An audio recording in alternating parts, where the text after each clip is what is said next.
What is the Qur'an?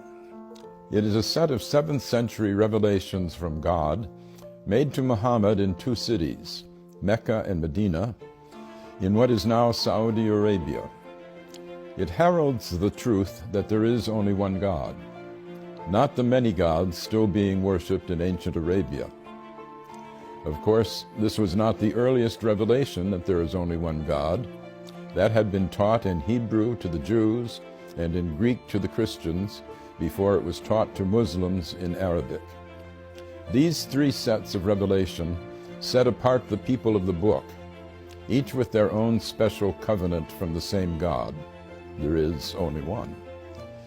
We believers in one God are on the same team, as it were, and should protect one another's places of worship, listed in the Qur'an as monasteries, churches, synagogues, and mosques, where God's name is much invoked.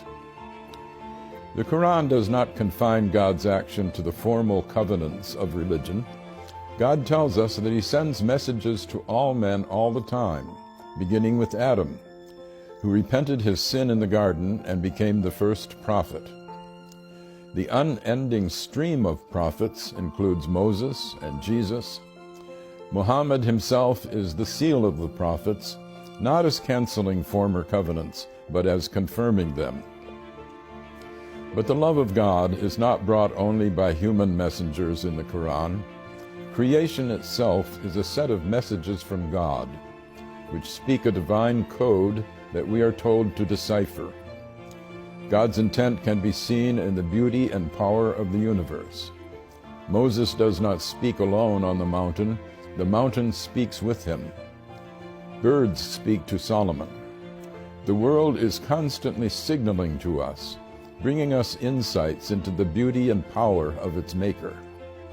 This should call us to a reverence for God's handiwork, an important message for our ecologically challenged era. The Qur'an has more of poetry in it than of legislation.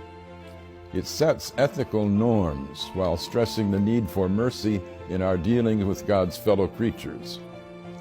Force is allowed only for self-defense and never as a way of spreading religion. Commercial dealings with fellow Muslims or with non-Muslims should be meticulously fair and never extortionate.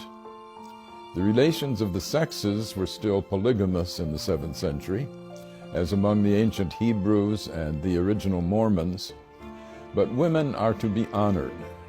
In fact, the dowry that was paid to a husband's family by the bride's family in Europe was paid in the Qur'an directly to the bride, and she retains this bride right even if the husband divorces her or if she divorces him.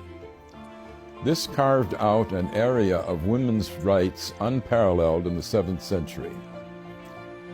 The Qur'an is a book of many levels and great depths.